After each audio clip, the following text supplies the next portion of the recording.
So in this video, I'm going to cover crafting in the way that the system was originally constructed and what it's being developed into. There's quite a few things that are unsettled yet about how crafting will work in the end version of the game. And so what I'm going to give you is kind of the work in progress of where we currently are, and specifically what we want to try and get out of the system as it is in place. So to begin with, let's take a look at the way that the 5.0 system develops crafting.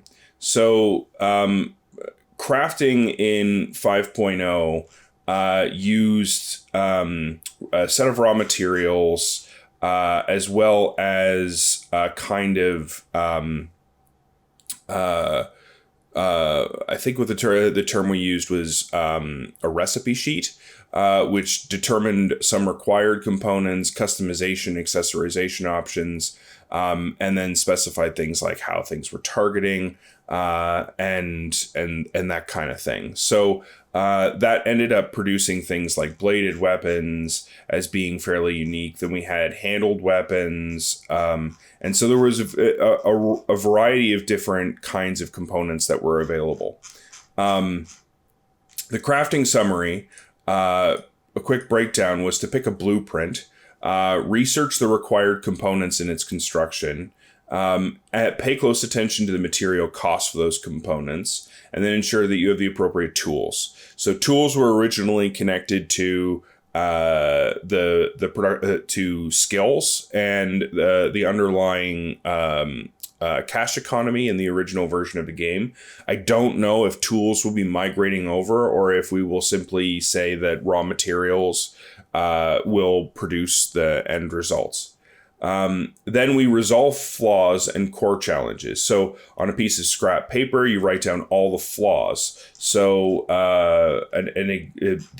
there will be an example I'll get to in a minute, but you write down all the flaws for the components that you selected.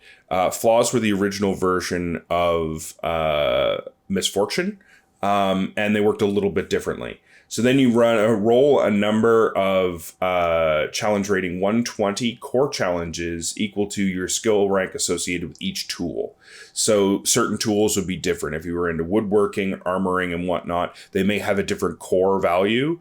They may tie back to a different base stat. So those core challenges would be required. And then you would actually add 20 points for the skill rank that you were in that particular tool usage.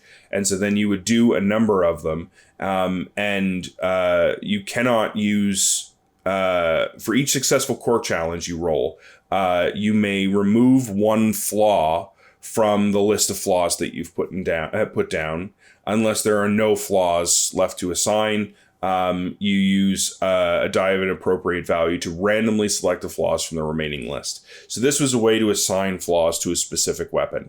And the original layout, the idea was that when a player uses a weapon and critically misses, they would roll a d6, and there would be 6 flaws attached to said weapon, and then that would produce the intended result. Again, this is an example where once you pulled the flaw, then you were running back to the rulebook to figure out just exactly what the flaw did. This ended up becoming more associated with Misfortune cards. So instead of assigning these flaws to the weapon, instead we built a deck of Misfortune. Which is a far more elegant way of dealing with it, because the Misfortune cards could tell you what the flaws did. The Misfortune cards also could be laid out and then cleared off as you rolled each successive challenge. And then you could then take the remaining ones, stuff them inside of a deck, shuffle it up, and then you have a deck of cards that you're going to have to deal with, a Misfortune deck for your own choice. So then you finalize details. So you copy over the remaining details over to your character sheet. This includes the reach, range, damage, the actions, the limitations, and other features that are included in the components. The largest size in the original versioning, the largest size amongst the weapons components would become the weapon size. And that you would copy material characteristics over as well, the material intensity to know what the break point was of a specific weapon, and the weapon's damage intensity, which matches the current level intensity of your character. If you wanted to change the current level intensity, change the number of misfortune or flaws that were attached to it, you would reforge the weapon.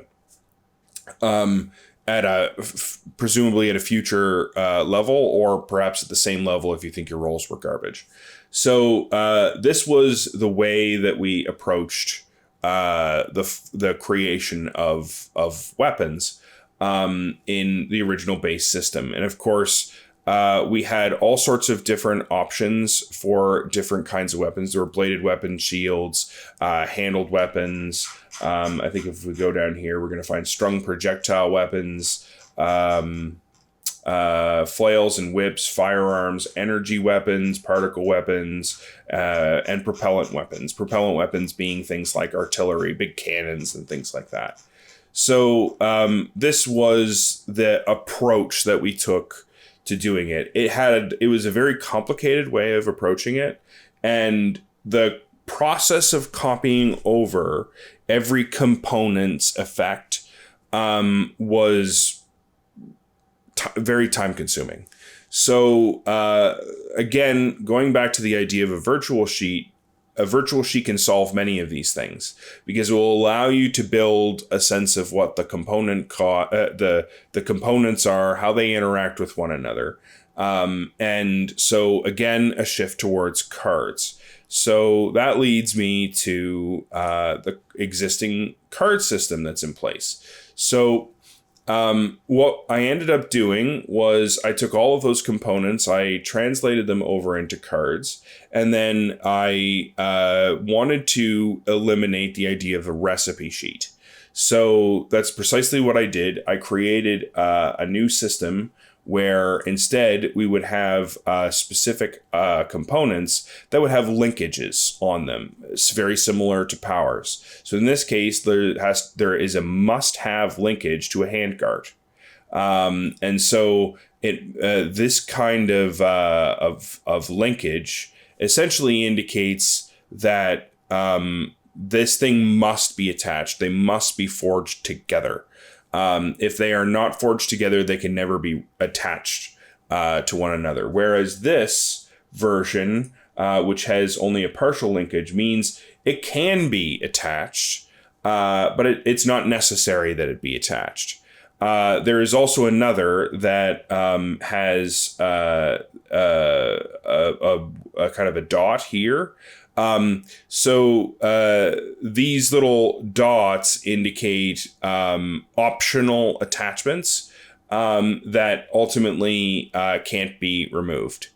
So a tassel, for instance, can be removed, but a handguard couldn't if it's attached to a shaft. But you don't necessarily have to have a handguard attached to a shaft.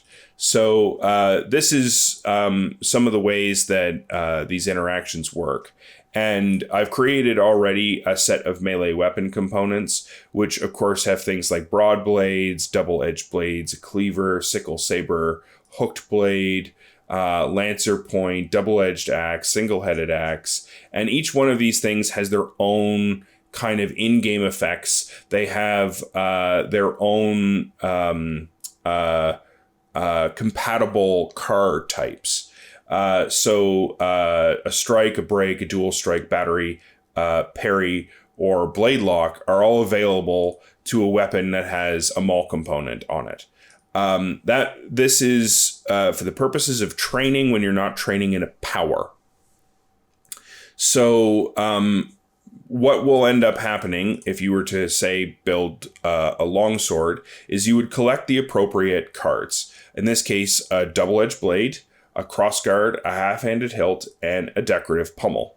You can check to see if the handguard it needs to be attached. So the component handguard is attached here, which of course has to also be attached to an edge, which appropriately connects. The hilt rod must be attached, so a half-handed hilt was attached, and then that requires a pommel, and I've attached a decorative pommel.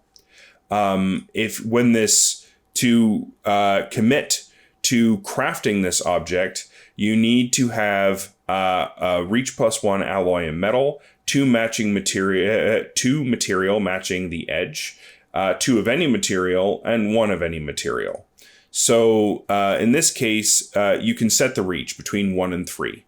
And then whatever the reach is, let's say you've set it to the maximum reach of 3, then the reach +1, so 4, of an alloy or metal is going to be required. And then you need to have 2 which match that. So that means that you're not going to have 4, you're going to have 6 materials of the same alloy and metal, and then you can match it with any 2 materials and any 1 material for the half-handed hilt and the decorative pommel.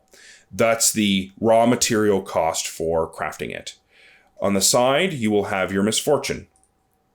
These Misfortune will be ultimately tested and rolled up to determine whether or not those Misfortune are added to your stack or not. Then we have the object size. Similarly to how it was done in the original system, the largest size is ultimately going to be the size of said object. You might wonder what size is all about. So size is typically used when referring to improvised weaponry. So size is also a constraint. So I have some creatures who are too large to be able to wear armor that is below a size of 1. I also have some creatures who are too small, some species that are too small, to wear anything above a size of 1. So this is a way of constraining what species can access what kind of classes of armor. But on weapons, it also implies just exactly how large an object is in case it's being used as an improvised weapon. So if a character were to pick up a weapon and not use it like a sword and just clobber a person with it or throw the object, then the rules are going to be slightly different for how damage is processed. So size is a factor in how that damage is processed. Then we see what kinds of cards it's compatible with. So it's compatible with the strike action, the dual strike action, and the parry action. Lunge, feint, flourish, cleave, blade lock, riposte, and parting gift are all techniques. So each weapon will always specify what techniques and actions it's compatible with, but it will never prohibit access to certain kinds of powers or certain kinds of it won't necessarily lock out skills, for instance, or those kinds of things. Instead, you will actually specify what the damage is. So instead of having a power assignment, the sword itself will be the power assignment for the specific action. So if you attach, let's say, the longsword, if you are using the longsword to craft a strike action, then the power card that's usually required as the linkage will simply be filled by intensity bleed damage. And so that means that you will only require strike and the longsword to be able to train the action type. Of course, if you're thinking that that means that there's going to be less Misfortune, the problem is that you are already adding Misfortune to the deck when you craft a longsword, because there are at least 5 Misfortune here. So you are going to be adding your Misfortune to the deck, and then the power that's attached to it, or the action that's attached to its strike, may not have 2 improvised action. Like in an improvised setting, you may not have 2 Misfortune, but you will be drawing the Misfortune for the longsword. So there is a bit of a trade-off there, in that the action that's being trained will have less Misfortune, but the weapon will carry considerably more. An example of a Greataxe, for instance, is double-headed axe must be connected to a rod or shaft, specifically a rod component. Shaft is one form of rod component. A rod is, of course, basically a long, straight block. And so if you have the shaft component, a shaft is just quite simply, it could be a steel shaft, it could be a wooden shaft. It depends on what material it's made of, which is why it's reach plus 0 of any material.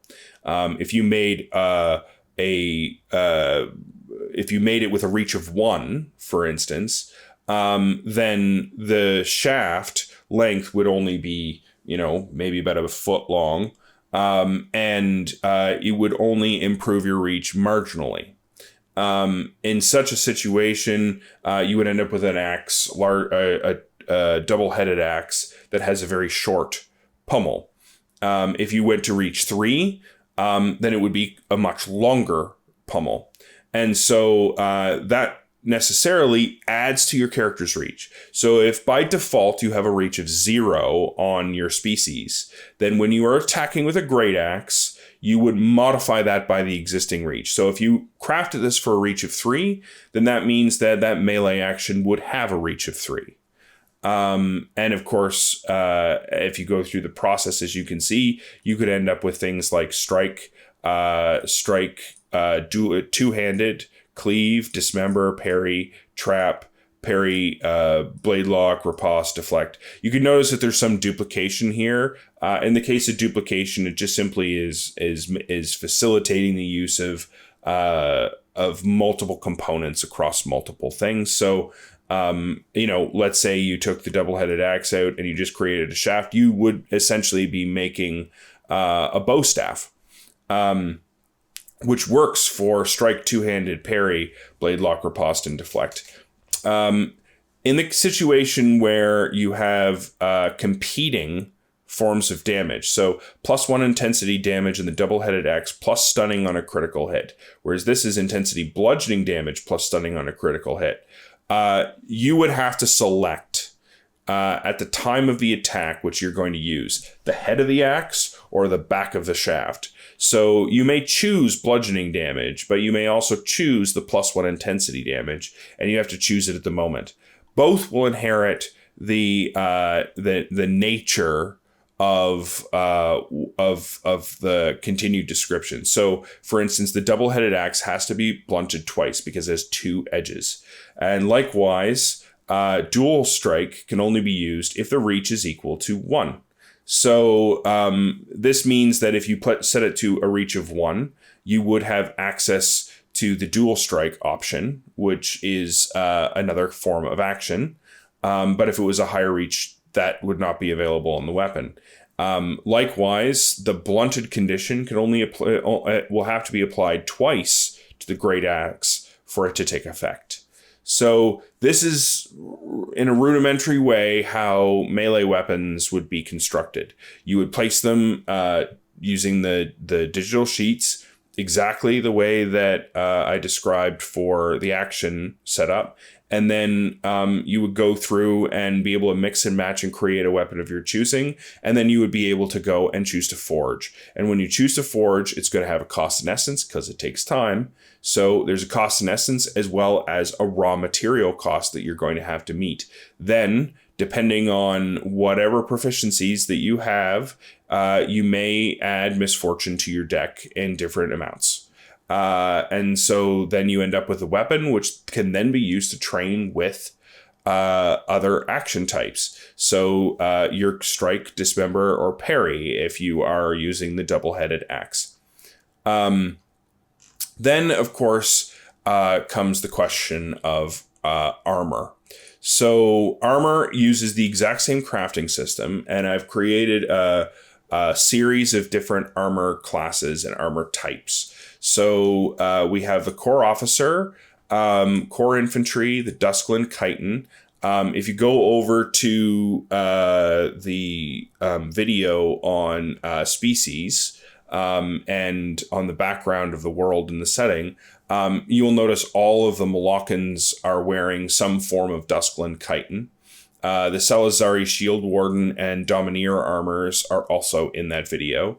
There's also a variety of other armors that haven't been designed yet, such as the Outcast Turncoat, the Cohortus Urbane, the Collegiate Pioneer, the Collegiate Auxilia, the Mad Overhaul Suit, Light Salvage, Heavy Salvage, Orc and Death Guys, Bacari Oboe, and the Mad Velocity Suit. Each of these has a number of different armor classes and places where they fit on your character. So a character can wear a helmet, which of course is a helmet, a gorget, which is a form of neck armor, the breastplate and a backplate, 2 pauldrons, 2 rebraces, which sit on your upper arm, two couture, which is an armor for your elbow. Vambraces are for your forearms. Gauntlets are for your hands. There's a cuisse, which is basically from it's an attachment to your waist.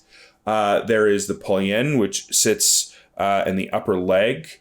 The greave, which sits in the lower I apologize. The cuisse is actually the upper leg. The polienne is the knee. The greave is the lower leg, and then there is the boot. These are the forms of heavy armor that can be worn.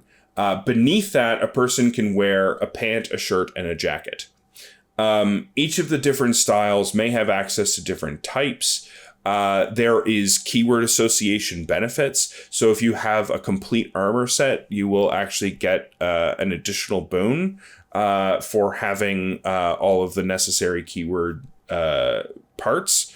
And then, of course, each of these have different advantages and different types. So to use, for example, the Duskland Chiton, it's very melee heavy in its defense. It also, the jacket, the pant, and the shirt provide some protection against thaumaturgic or power. So as I've mentioned before, melee, power, and range are the 3 forms of defense that are there. So this is expressed in blue, red, and in purple.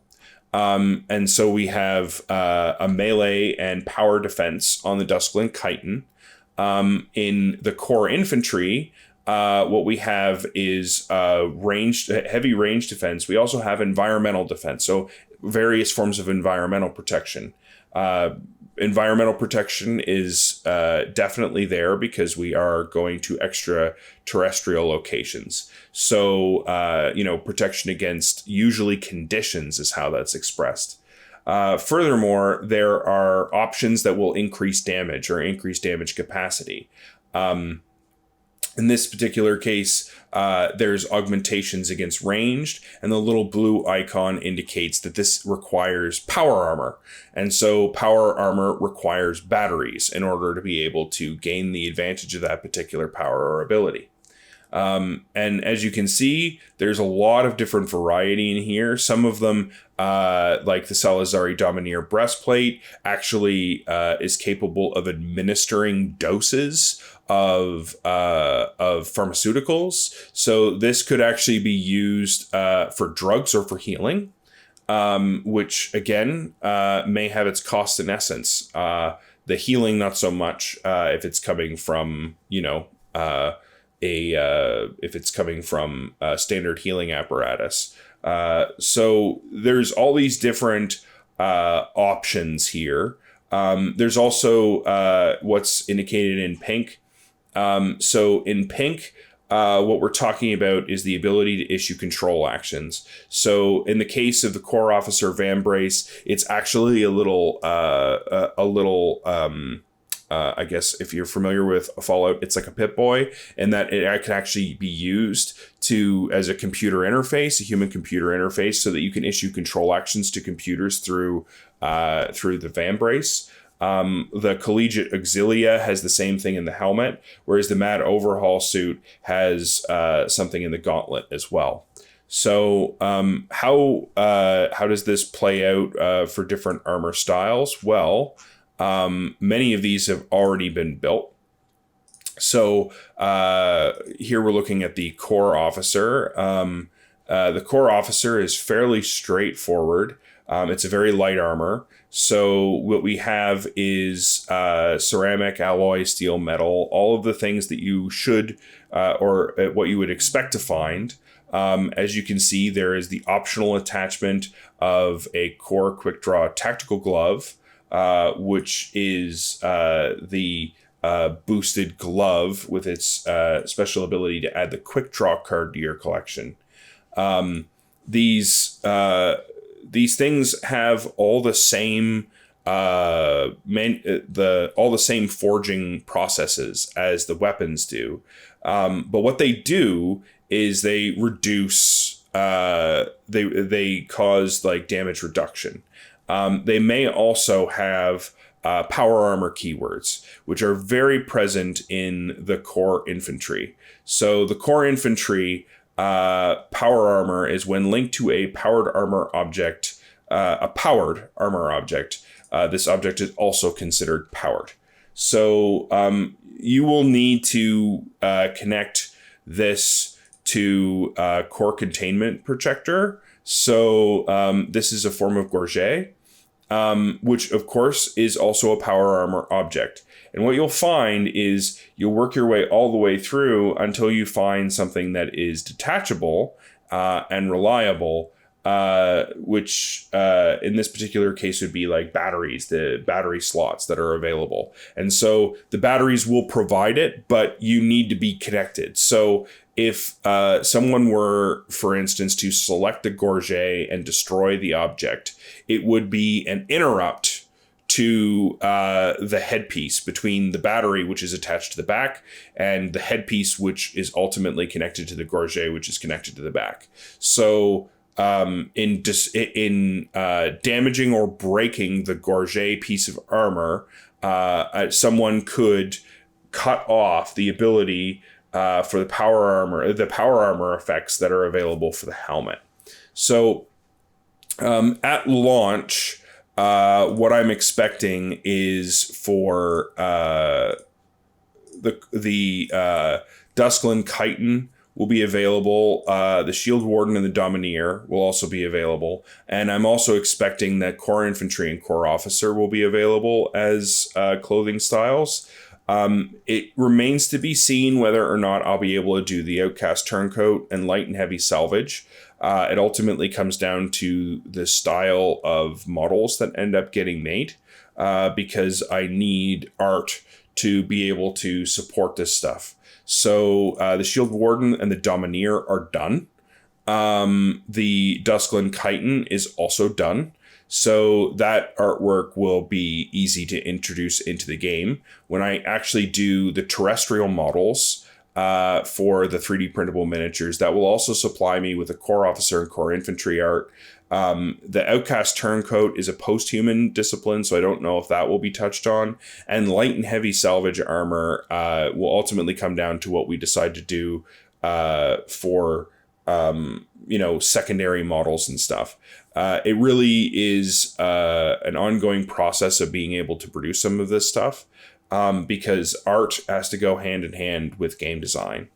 So the steps forward, and the roadmap forward will be certainly to complete the Core Officer and Core Infantry, but also to clarify just exactly what the process is for forging. And I suspect that in the production of the action trainer, that the mechanical elements inside of the sheets for doing forge will actually be made a lot at the same time. It will be fairly easy to produce at the same time, using a lot of the same components, a lot of the same rules. Really, the major thing is the handling of those of those rules and what they produce. So, what's immediate or necessary in the future? Well, there is one major gap I haven't built yet in terms of game design, and that's the pharmaceutical side of the equation. And I haven't touched on robotics or mechanics. So robotics and mechanics are going to be necessary for producing certain things like mortars and that kind of thing. There's also quite a few weapons that need to be made. At launch, I suspect that firearms and melee weapons will be available. Firearms have yet to be fleshed out and completed from a design perspective, so that will have to be done. And the mechanics will have to be introduced as well. I don't know if we'll be able to get to drones just yet. They may actually come in the first drop after the initial launch, alongside control actions, speech actions, and the work that's associated with making sure that the authority intention is properly fleshed out, because these things all kind of come hand in hand. Cybernetics are quite complicated, because cybernetics will tie back into the various the various armors, the various weapons. They will also change the way that health works in the game. So this is kind of like the Wild West of the system that I haven't explored yet. And I don't plan to explore it until I get to the point where I deliberately want to introduce Orkans as a playable species. Until then, Orkans as a monster, as a threat, as something that you can fight against, is something I can absolutely do.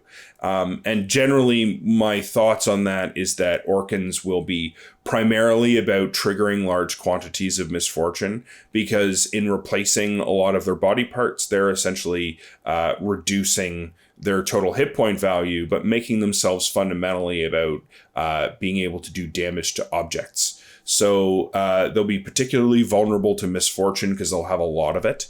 But at the same time, they'll be largely impervious to damage because they won't have arms. They will have metal or material objects. So you'll have to destroy those objects, break those objects in order to be able to deal with the Orkans. So you can see that all like the different expressions or asymmetries that are available through having a distinct crafting system, and being able to go as far as to replace body parts, to be able to introduce drones, to be able to have very heavily armored characters, or to be able to create various kinds of weapons which serve your purposes quite well. And at the same time, to be able to kind of choose what cards you're excluding from your misfortune deck, because you may be okay with a certain form of misfortune. So you decide, I'm going to accept these forms of misfortune because when the critical miss comes up, that's a misfortune I can handle. And so there's a degree of deck fixing that comes into that process, so that when things go wrong, you're in control. And this is all a byproduct of the crafting system. So this covers basically all the different facets of the Colonial Born game as it's designed. So in one last video, the next video, I'm actually going to talk about the application and the experience and what it is that thing needs to be, how it needs to be organized, and kind of what the user interface is. And then after that, I'm building. So wish me luck.